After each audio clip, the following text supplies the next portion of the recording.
Question मुश्किल आने लग जाए तो आप अपना सेंस और धैर्य मत खोया करो। कोई बात नहीं, नहीं हो रहा है अगला होगा, अगला नहीं हो रहा कोई बात नहीं, अगला होगा, अगला भी नहीं हो रहा तो सोच लेना फिर किसी और से भी नहीं हो रहे होंगे। ये समझ लीजिए आपके गांव में 2 सीरियस बच्चे तैयारी कर रहे हैं तो 1 का तो सिलेक्शन हो जाएगा, 4 सीरियस बच्चे तैयारी कर रहे हैं तो 2 का तो सिलेक्शन हो जाएगा। और वैसे ओवरऑल देखो तो 83 बच्चों में से 1। ऐसा हुआ है कि किसी गांव में 83 बच्चे हो या 82 बच्चे हों और फॉर्म भर रखा हो और 1 का भी सिलेक्शन ना हो? नहीं होता ना, क्योंकि कुछ तो उनमें तैयारी करने वाले होते ही हैं। तो मैं सीरियस तैयारी करने वाले में फिर बोल रहा हूं, अगर 4 हैं सीरियस तैयारी करने वाले, 2 का तो सिलेक्शन हो जाए। ये सीरियस क्या होता है सर?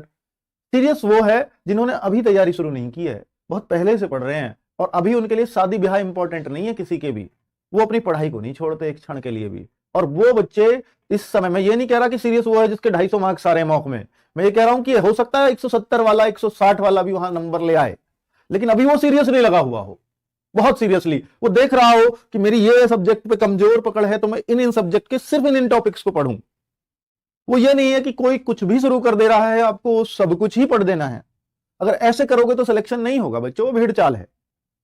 आप अपने आप को पहचानो, आप किस सब्जेक्ट में किस स्थिति में खड़े हो और देखो कि इस सब्जेक्ट में मुझे कितनी नीड है और किन चैप्टर्स में नीड है, मुझे उन पे पकड़ बनानी है। फिर आप देखो आपका मॉक का स्कोर गोते मारेगा बच्चों। आज अगर आपका मॉक का स्कोर बहुत ज्यादा बढ़ गया हो, 10, 15, 20 इंक्रीज कर गया हो, वैसे मैं एक बात बोलता हूं बच्चों कि अगर आप 150 के आसपास हो तो आप हर मॉक में ट्राई करो कि 10-12 बढ़ाओ। अगर आप 120 के आसपास हो और सिलेक्शन की उम्मीद कर रहे हो तो कोशिश करो हर मॉक में 20 बढ़ाने ही बढ़ाने हैं। और अगर आप 200 के पार हो तो फिर हर मॉक में कोशिश करो कि 2-1 नंबर बढ़े ही बढ़े। और अगर आप 220 से भी पार हो तो फिर एक कोशिश करना बस कि मार्क्स किसी भी टेस्ट में घटने नहीं है, चाहे स्टेबल रह जाएं, चाहे 1 भी ना बढ़े, पर घटने नहीं दूंगा। अगर घटते हैं तो फिर चिंता का विषय है। अब मैं यहां पर एक कंपैरिजन करने जा रहा हूं बच्चे। ये कंपैरिजन अगर मैं आपको बताऊं कि अगर पेपर को मैं थोड़ा सा हल्का बना दूं, सोच के देखो, मेरी बात को समझना, तो बच्चे आपका कॉन्फिडेंस सवाया होता चला जाता है कि थोड़ा सा हल्का बनाया और आपने देखा मैं बहुत बढ़िया कर रहा हूं, आज तो बहुत बढ़िया कर रहा हूं, और आप फाइनली स्कोर बहुत अच्छा कर देते हैं। लेकिन अगर मैं पेपर में थोड़ी सी टफनेस डाल दूं, 2-3 प्रश्न, मतलब पिछले ये जो टेस्ट है मैं मान लो अगला टेस्ट बनाऊं और 2-3 प्रश्न बस मुश्किल कर दूं, तो आपके नंबर मात्र 4-5 कम होने चाहिए इस हल्के टेस्ट के मुकाबले। मत भाई 3 क्वेश्चन अगर मैंने हार्ड किए तो 6 नंबर ही कम होने चाहिए ज्यादा से ज्यादा। नेगेटिव भी मान लूं तो 3 का और थोड़ा और बढ़ा दो, 7.5 नंबर कम होने चाहिए इस टेस्ट के मुकाबले, अगर हल्के के मुकाबले। पर होता ऐसा नहीं है, होता है आपके 20 घट गए, आपके 15 घट गए। कारण क्या है इस बात का? सिर्फ एक कारण है, बताओ क्या बच्चे? इसलिए क्योंकि आपने 2-3 प्रश्न जो मैंने मुश्किल डाल दिए थे शुरुआत में ही, उन्होंने आपका हौसला इतना डाउन कर दिया कि मैं अब उतना तो नहीं कर पाऊंगा जितना मुझे करना चाहिए। मुझे जब भी ऐसी स्थिति आए ना, क्योंकि पेपर का हमें नहीं पता कि वो कैसा आएगा, यूपी पुलिस भर्ती बोर्ड कैसा पेपर देगा, पर हमें एक चीज तो तय करनी होगी ना कि अगर मुश्किल आएगा तो सबके लिए मुश्किल है, बस मुझे बेस्ट देना है अपना। और बेस्ट देने का मतलब होता है बच्चों कि जो आपसे आता है उसको गलत नहीं होने दूंगा। जो मुझसे नहीं आ रहा, किसी से भी नहीं आ रहा, क्या फर्क पड़ता है, लेकिन जो मुझसे आता है अगर वो गलत मैं करता हूं उसको, तो मेरे सिलेक्शन को मैं ही रोक रहा हूं और कोई नहीं रोक रहा दुनिया में, खुद मैं रोकता हूं।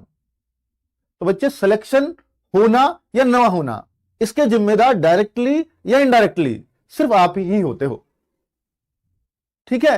तो आप थोड़ा सा सेंसिबल तरीके से उस टाइम पेपर को कर दिया करो। अगर क्वेश्चन मुश्किल आने लग जाए तो आप अपना सेंस और धैर्य मत खोया करो। कोई बात नहीं, नहीं हो रहा है अगला होगा, अगला नहीं हो रहा कोई बात नहीं, अगला होगा, अगला भी नहीं हो रहा तो सोच लेना फिर किसी और से भी नहीं हो रहे होंगे, ये नहीं हो रहे होंगे। अगर ये 3 मेरे लिए मुश्किल आए हैं या 10 मेरे लिए मुश्किल आए हैं, या कोई 10 क्वेश्चन का रीजनिंग में ऐसा बम फेंका उन्होंने जैसा जेल वार्डर में, सबके लिए नया, हालांकि कुछ बच्चे उसको भी कर गए, सबके लिए नया। एक तो बच्चा होता है नए को देखकर तो इतना घबरा जाता है कि भाई साहब अब तो सिलेक्शन नहीं होना, एकदम नई चीज देख ली, सिलेक्शन नहीं होना, तो उन 10 को छोड़कर जो बाकी का उसका पेपर बचा ना, उसको भी खराब कर जाएगा।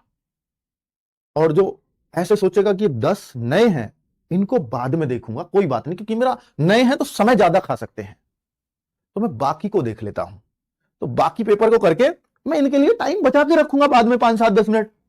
उनमें सेंसिबल तरीके से एक बार ट्राई करूंगा कि मेरे पास मेरे सर पे ना वो पेपर का दबाव नहीं होगा, टाइम कम पड़ जाएगा ये वो। आप उस समय उन चीजों को ठंडे दिमाग से, चाहे वो नए भी हैं, ठंडे दिमाग से कर रहे होगे ना बच्चों, निश्चित तौर पर मानना ये वे उन बच्चों ने ही सही किए थे जिन्होंने ये ऐसे काम किया था। कोई नहीं, इनको लास्ट में करूंगा, पेपर कर लेता हूं पूरा। ये जो नए आए ना इनको पढ़ लेता हूं। नए वो एक्चुअल में रीजनिंग में कोई नया नया नहीं होता, उसको बस सेंसिबल तरीके से, थोड़ा सा धैर्यवान तरीके से पढ़ना होता है। पढ़ते ही वो चीज समझ में आने लगती है। बस इतना समझ लेना बच्चों।